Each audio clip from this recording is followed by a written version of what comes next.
Free speech isn't the speech you like. Nice stuff's not what needs to be protected. It's the stuff that you hate that needs protection, so that somebody like the government or you doesn't get to decide what everybody else gets to hear. There's a funny thing happening in the world of comedy, and no, it's not just the jokes and the punchlines and stuff. No, there seems to be a trend of stand-up comedians, a lot of them, pushing back against cancel culture, woke politics, the speech police, and really liberalism in general. There's a lot of stand-up comedians who are coming out as outright conservatives because they see the trend on the left, and they seem to be unafraid to do so.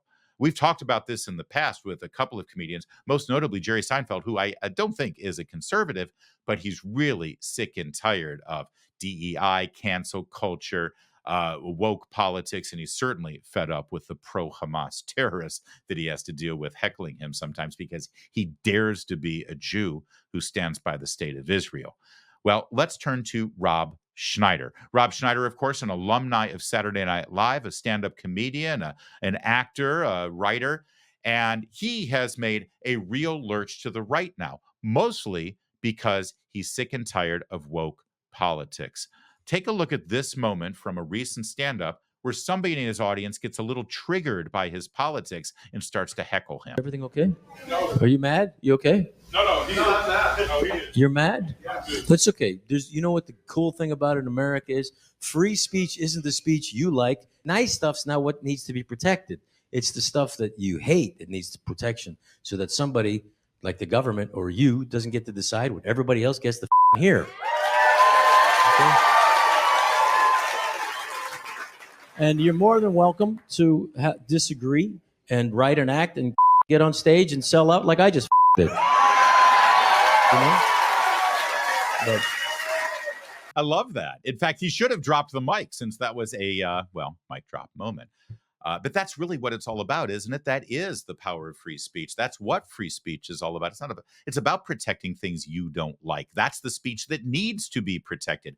And you would think a stand-up comedian, someone who has to stand up there and speak for an hour and a half without a script, without a net, and say funny things. And well, if you're going to say funny things, you're probably going to tick off some people, because that's just sort of the essence of comedy. Sometimes it is at an individual's or group's expense, that you're going to want those freedom of speech protections from beginning to end. You know, you see comedians all the time saying, oh, George Carlin, Lenny Bruce, they were the best. Let me tell you something. George Carlin and Lenny Bruce were free speech absolutists. They wouldn't be down with all these thought crimes and cancel culture that we're seeing right now. But sadly, too many people like Jimmy Fallon and Jimmy Kimmel and Stephen Colbert and Jon Stewart, they love the thought police. They love cancel culture as long as they are on the winning side of it. Well, this has been quite a progression for Rob Schneider, who, by the way, up until recently was supporting Robert F. Kennedy Jr. for president. And once Robert Kennedy endorsed Donald Trump, he has now publicly said, well, I'm going to follow my guy Kennedy, and I'll support Trump too, because the last thing we can do is let the same people who were involved in the subversion of our freedoms and our liberties have more power. But take a look at this clip. This is from, I think, 2 years ago when he appeared on the Glenn Beck show. And of course, he's an alum of Saturday Night Live. So he was specifically talking about where Saturday Night Live has gone wrong.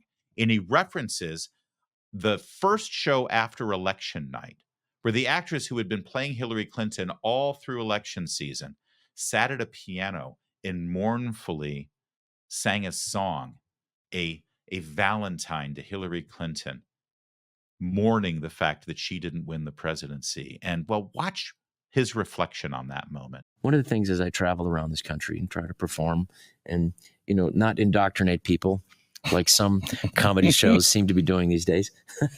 Not Saturday Night Live. Well, I mean, I hate to crap on my old show. But when Hillary Clinton lost, which is understandable that she would lose. Yes. Not exactly the most likable person in the room. Right.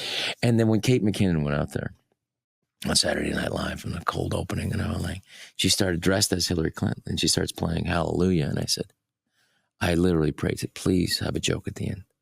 Don't do this. Please don't go down there. And there was no joke at the end. And I went, it's over. It's over. He's not going to come back. And it really is the end of. It's gone. You can take the comedy routines, the comedy routines. You can take the comedic indoctrination process happening with each of the late night hosts, and you could exchange them with each other. That's how you know that's not interesting anymore, because it's not an independent voice anymore. It's just all indoctrination by comedic imposition. Indoctrination by comedic imposition. I love that. And thanks to our friends at The Blaze for the clip. So that's where comedy has gone in that direction. And you and I, we've spent some time here lamenting that and showing you comedians who continue to lament it. But boy, they're coming out of the woodwork now, these comedians who are recognizing exactly where their industry has gone. And now the pendulum's swinging in another direction. Let me give you another example. This is comedian Andrew Schulz. Now, Andrew Schulz is part of Charlemagne the God's team there. The whole little empire that they've got going on there with the Breakfast Club, right? And what he does is he sits with Charlemagne and does this streaming sort of conversation, and they talk about everything, including politics. And honestly, I think Andrew Schulz, everything that he does is funny, even when he's not trying to be funny. But he is a comedian, and his observations on where we stand right now in this election with Kamala Harris, well, it tells you everything. Watch. Who's voting Democrat? Probably about 80 million people. Right. Man, get the out. Ain't nobody voting for Kamala Harris. Watch. What? Right. By the way, I don't know. It's been so funny to see everybody jump on the Kamala train immediately. Like, it was unanimously accepted that she was kind of boring, weird, and goofy for fucking, the last 4 years? Maybe even before that. She got lobotomized by Tulsi Gabbard in the debate. Everybody said the exact thing. One bad bar. Like, there's a million different things. Everybody was talking about her actual record, the fact that she's keeping these people in jail with the drug. Not true, though. But whatever, that was still the conversation. That was the narrative. I got the narrative. Like, and then as second she becomes the nominee, the everything was forgotten. Immediate amnesia. You always talk about how Republicans get in line. Democrats get in line, bro. But that, just yes. Who should I follow? Yes. Whatever you say, Daddy. But that's why it was good for President Biden to step down, right? Because he was causing disarray. Yeah. When there didn't need to be no disarray. Nobody wanted to follow you. You need a leader that people want to follow. All right. So what you saw there from Schulz is the epitome of being a comedian, and that is holding up a mirror to society, showing how ridiculous it is, and being truthful about it, which of course cancel culture and woke politics and the speech codes and speech police and, oh, your language is violence.